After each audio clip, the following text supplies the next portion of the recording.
दोस्तों 1904 में J Thomson की मॉडल आई और उसके बाद 1909 में 1909 में रदरफोर्ड ने एक एक्सपेरिमेंट सजेस्ट किया अपने स्टूडेंट्स गेगर और मार्टिन को। इस एक्सपेरिमेंट को कहते हैं गोल्ड फॉयल एक्सपेरिमेंट। अब ये वो टाइम था जब रदरफोर्ड ने रेडियो एक्टिव एक्सपेरिमेंट कर चुके थे। रदरफोर्ड ने अल्फा बीटा और गामा रे का डिस्कवरी कर लिया था।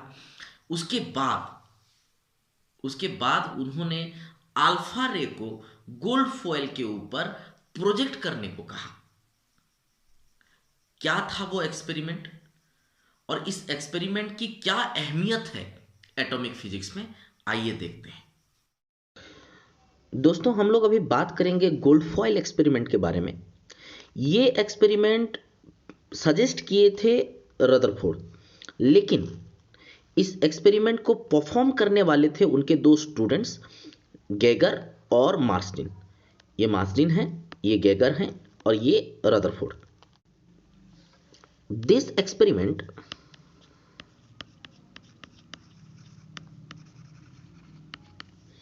was proposed by Rutherford. कब? इन 1909 1909 में उन्होंने प्रपोज किया था and it was performed by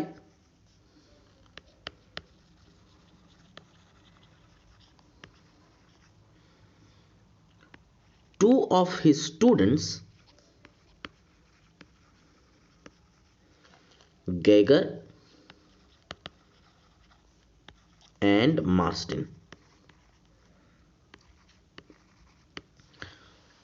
देखिए, किसी अच्छे गुरु की शागिर्द होना कितना फक्र की बात होता है कि गुरु ने कुछ बताया और उनके दो शागिर्द थे गेगर एंड मार्टिन, जो उनके स्टूडेंट थे, उन्होंने ये परफॉर्म किया और सदियों के लिए वो दोनों के दोनों साइंटिस्ट भी याद दिलाने वाले, याद रखने वाले साइंटिस्ट बन गए। ठीक है,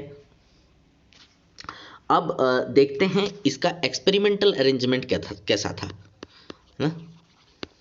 एक्सपेरिमेंटल अरेंजमेंट,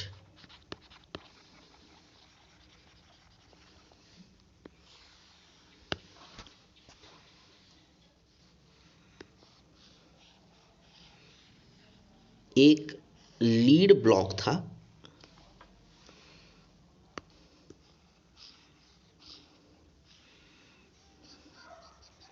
ये वो लीड ब्लॉक है जिसमें कैविटी था अंदर। It was consist of a lead block with a cavity और एक छोटा सा होल था, है ना। एक छोटा सा होल था, ये कैविटी है, ये होल है। उस कैविटी के अंदर एक रेडियो एक्टिव मटेरियल था। इस रेडियो एक्टिव मटेरियल से रेडियो एक्टिव रेडिएशंस निकलते थे। ठीक है, उन रेडिएशंस को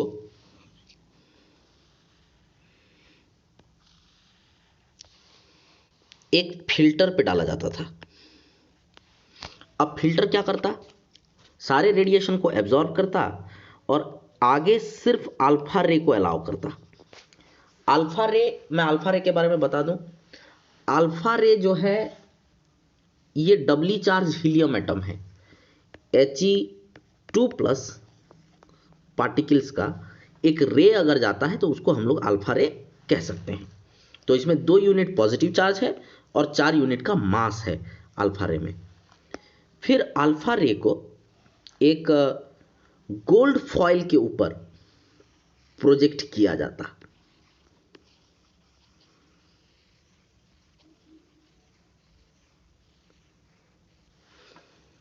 ये जो गोल्ड फॉयल है ये एटॉमिक थिकनेस की होती है। ये करीब करीब 10⁻⁻⁷ सेंटीमीटर के आसपास की ये गोल्ड फॉयल की थिकनेस थी, जो कि एटॉमिक थिकनेस के बराबर। इसके पीछे एक पर्दा लगाया गया था ये एक स्क्रीन था, पर स्क्रीन के ऊपर जिंक और सल्फर की कोटिंग थी। ये जिंक और सल्फर की कोटिंग है, ताकि जब अल्फा रे यहां पे कहीं पे भी टकराए, ये जिंक सल्फर जो है ये अल्फा रे के टकराने पर चमक उठता, ग्लो करता है ना, फ्लोरोसेंट मटेरियल था। तो जब कभी अल्फा रे यहां से गुजर कर इस जिंक सल्फर के प्लेट पे टकराता तो वो ग्लो करने लगता, इसलिए इसे लगाया गया था। और रास्ते में कहीं पे कोई डस्ट पार्टिकल, कोई गैस पार्टिकल आ जाता तो होता क्या, होता ये कि मान लीजिए यहाँ पे डस्ट पार्टिकल है, ये अल्फा रे जाता, डस्ट पार्टिकल से टकराता और स्कैटर कर जाता। ऐसा ना हो इसके लिए ये टोटल अरेंजमेंट को एक बॉक्स के अंदर, इवाक्वेटेड बॉक्स के अंदर रखा गया था, जिसके अंदर कुछ भी नहीं था। ये एक इवाक्वेटेड ग्लास बॉक्स के अंदर इसको रखा गया था। इन सब फेनोमेनन को ऑब्जर्व करने के लिए एक टेलीस्कोप भी प्रोवाइड किया गया था। ठीक है, ये पूरी एक्सपेरिमेंटल अरेंजमेंट थी। तो एक एक करके देखें तो एक्सपेरिमेंटल अरेंजमेंट में क्या था। एक्सपेरिमेंटल अरेंजमेंट में एक लीड बॉक्स था,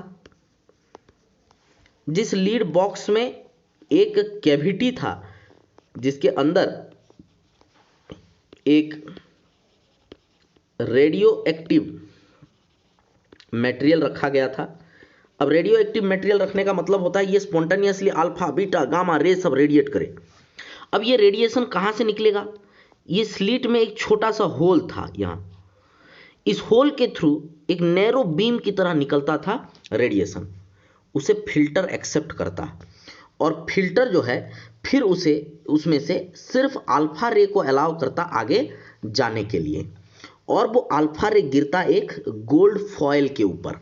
अल्फा रे को प्रोजेक्ट किया जाता है एक गोल्ड फॉयल के ऊपर, जिसकी थिकनेस करीब करीब 10⁻7 सेंटीमीटर की थी। और उस गोल्ड फॉयल के नीचे पाथ ऑफ अल्फा रे को डिटेक्ट करने के लिए एक स्क्रीन डाला गया था, जिस पर जिंक सल्फर का कोटेशन था, सो दैट अल्फा रे जब कभी भी इस स्क्रीन पर टकराता, स्क्रीन पर जब कभी भी अल्फा रे टकराता, स्क्रीन चमक उठता तो पता चलता कि अल्फा रे किस डायरेक्शन में जाके टकराया है। स्कैटरिंग ना हो उसके लिए एक इवाक्वेटेड ग्लास चैम्बर दिया गया था, और सारे फेनोमेनन को ऑब्जर्व करने के लिए एक टेलीस्कोप दिया गया था। ये टोटल है experimental arrangement of gold foil experiment. तो इस एक्सपेरिमेंट को परफॉर्म करने के बाद क्या क्या उसमें उन्होंने देखा, वो ऑब्जर्वेशंस क्या थे, उस पर नजर डालते हैं। ऑब्जर्वेशंस, सबसे पहला ऑब्जर्वेशन, ये अगर वो गोल्ड फॉयल है तो मैक्सिमम अल्फा रेस इसे ऐसे ही पास कर गए, मतलब बिना डेविएशन पास कर गए, जिस रास्ते में जा रहे थे उस रास्ते में वो लोग पास कर गए। Most of the alpha race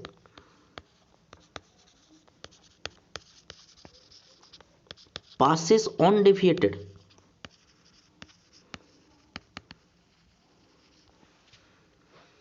दूसरा, जब अल्फा रेस वो सेंटर के पास जाने लगे तो दे डेविएट, दे स्टार्ट डेविएटिंग, है ना, जो लोग अल्फा रे सेंटर के पास जाने लगे उनमें डेविएशन दिखाई दिया। The alpha rays passing close to the centre, किसके centre, centre of gold foil, deviates, इनमें डेविएशन दिखाई दिया। तीसरा इन्होंने एक टर्म दिया जिसको कहा था इंपैक्ट पैरामीटर। अब इंपैक्ट पैरामीटर क्या है, मान लीजिए ये सेंटर है और ये अल्फा रे जा रहा था, तो ये अल्फा रे का जो एक्सपेक्टेड पाथ है ये है, तो सेंटर ऑफ गोल्ड फॉयल से इस एक्सपेक्टेड पाथ तक का जो परपेंडिकुलर डिस्टेंस है, this is B, it is called as the impact parameter. क्या कहते हैं, impact parameter. The perpendicular distance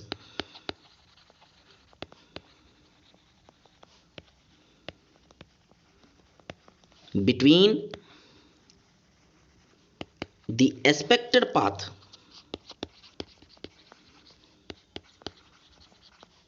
of incident ray and center of the gold foil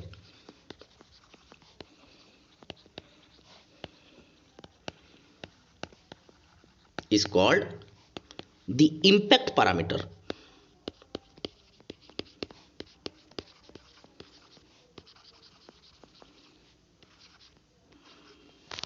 है ना, इसको इम्पैक्ट पैरामीटर कहते हैं। इसको डिनोट किया जाता है स्मॉल बी से। अब ये इम्पैक्ट पैरामीटर जितना छोटा होता उतनी ही बड़ी एंगल ऑफ डेविएशन होती। ये आपका एंगल ऑफ डेविएशन थीटा है ना। It is found that impact parameter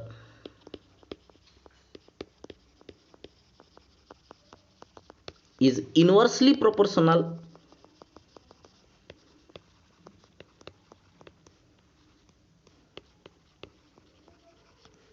to the angle of deviation. किसके एंगल ऑफ डेविएशन?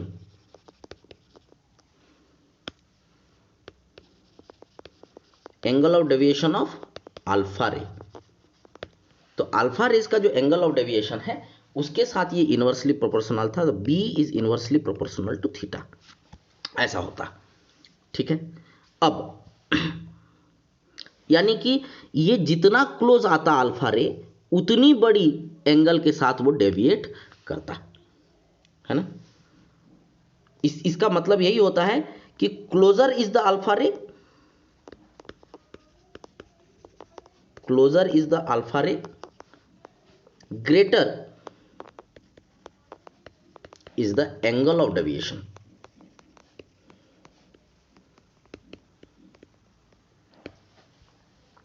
चौथा, जितनी बड़ी एंगल ऑफ डेविएशन उतने कम नंबर ऑफ अल्फा रेस। यानी कि मोस्ट ऑफ द अल्फा रे बिना डेविएशन, उससे थोड़ा कम छोटे छोटे डेविएशन, उससे और कम बड़े बड़े डेविएशन, बहुत बड़े डेविएशन है तो और भी कम नंबर ऑफ अल्फा रे। ठीक है। So the number of alpha rays n with an angle of deviation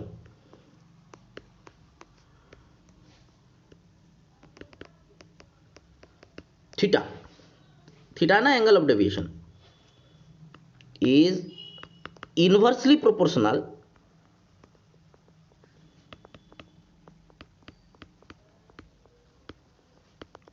to fourth power of sine of angle of deviation। माने n is proportional to 1 by sine 4 power of theta, sine 4th power of theta। Got it?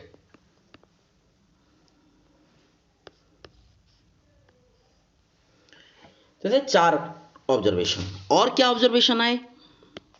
Observation एक ये आया कि जो भी alpha रे centre में टकराने की कोशिश करता था वो अपना पाथ रिट्रेस कराता था। The alpha ray that tends to strike exactly at the centre, जो सेंटर में सीधे ही ठुकने की कोशिश करता था, रिट्रेसेस इट्स पाथ, ये अपना पाथ जो है वो रिट्रेस कराता था, जिस रास्ते में जाता उसी रास्ते में रिटर्न आता। ठीक है। छठा, देखो ये अल्फा रे जो है जाते जाते यहां तक पहुंच रहा है, वो कभी सेंटर को टच ही नहीं कर रहा है ना। द अल्फा रे that tends to strike exactly at the center never touches the center, वो सेंटर को टच ही नहीं करता, कभी नहीं करता। तो क्या करता, rather returns back from half way, आधे रास्ते से निकल आता, आधे ही रास्ते से रिटर्न कराता ये। तो वो जो मिनिमम डिस्टेंस जहां तक वो क्लोज जा सकता है सेंटर के, वो डिस्टेंस को कहा जाता है distance of minimum approach. The minimum distance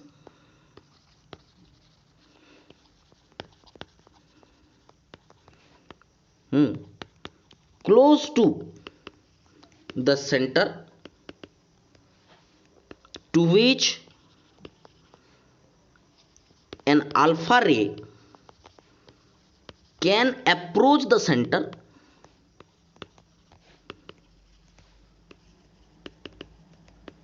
is called distance of minimum approach।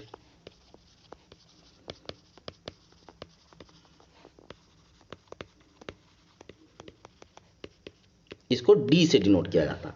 वो कह रहा है कि वो minimum distance close to the centre, centre के क्लोज जितना मिनिमम डिस्टेंस एक अल्फा रे जा सकता है ना, क्या करने के लिए, सेंटर को अप्रोच करने के लिए, सेंटर को छूने के लिए, उस डिस्टेंस को कहा जाता है डिस्टेंस ऑफ मिनिमम अप्रोच, है ना। अब देखा गया कि ये जो डिस्टेंस ऑफ मिनिमम अप्रोच है ये 10 टू द पावर -14 मीटर का है। The distance of minimum approach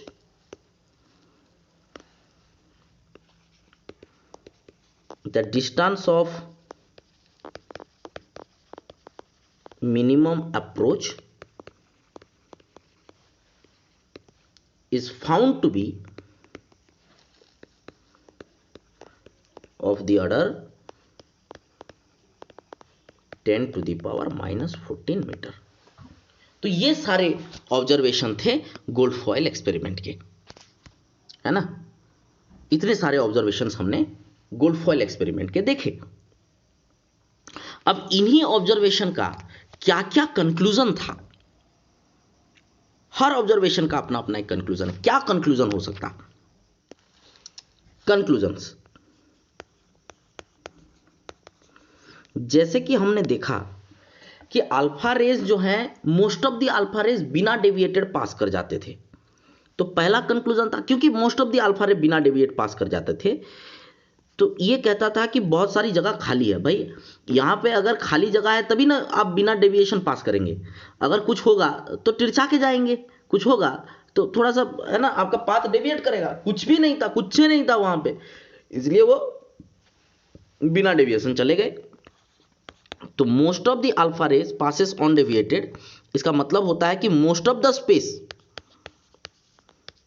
in an atom is empty।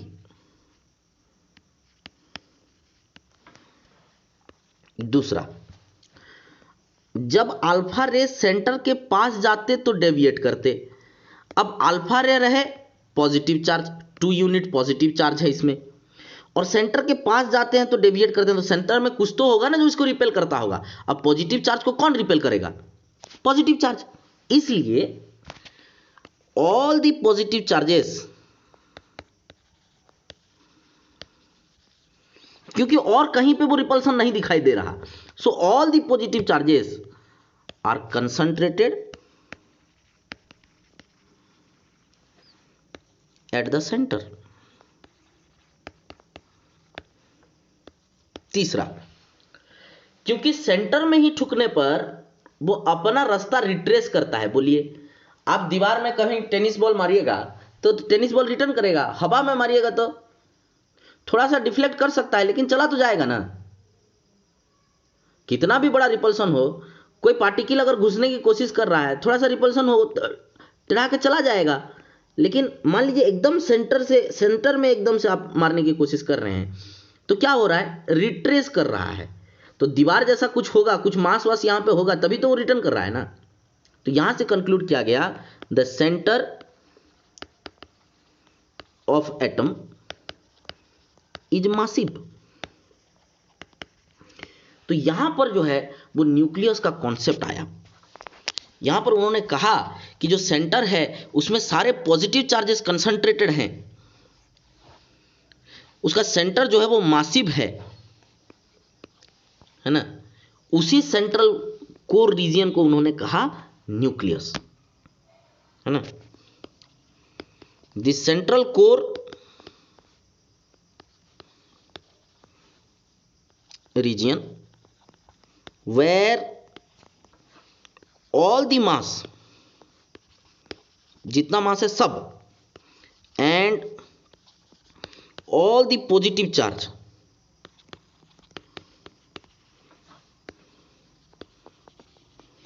किसके, एटम के, of the atom are concentrated,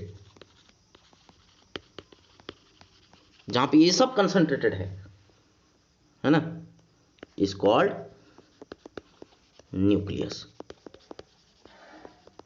अब ये एटम है भैया, यहां से वो रिटर्न करके आ जाता था, ये सेंटर है, इस डिस्टेंस को हम लोग कहते हैं डिस्टेंस ऑफ मिनिमम अप्रोच। अब भाई सीधी सी बात है कि ये अगर डिस्टेंस ऑफ मिनिमम अप्रोच है तो ये वाला क्या है, ये तो रेडियस है, और ये जाहिर सी बात है कि radius distance of minimum approach से छोटा होगा। तो उन्होंने कहा, आखिरी कंक्लूजन था इसका कि the size of nucleus is expected, और एक्सपेक्टेड क्या है, इज स्मॉलर देन, छोटा ही था, the distance of minimum approach.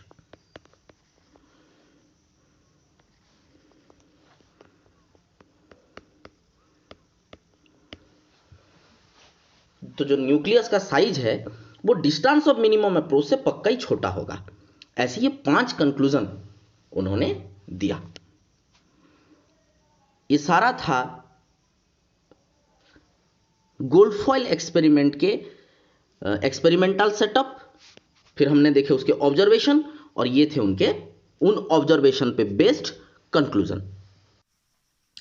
इस माने ये जो एक्सपेरिमेंट था गोल्डफॉयल एक्सपेरिमेंट, इस गोल्डफॉयल एक्सपेरिमेंट की खासियत ये थी कि पहली दफा ये पता चल गया कि एटम जो है वो खाली होता है। पहली दफा ये पता चल गया कि एटम का जो सेंट्रल कोर है वो मासिव भी होता है और सारे पॉजिटिव चार्जेस वहीं कंसंट्रेटेड रहते हैं। ये वो एक्सपेरिमेंट था जिसने न्यूक्लियस करके एक टर्म को पहली बार लोगों के सामने रखा। तो इन्हीं कारणों के चलते गेगर और मार्टिन का ये एक्सपेरिमेंट, गोल्डफॉयल एक्सपेरिमेंट, बहुत ही पॉपुलर रहा और बहुत ही यूजफुल रहा।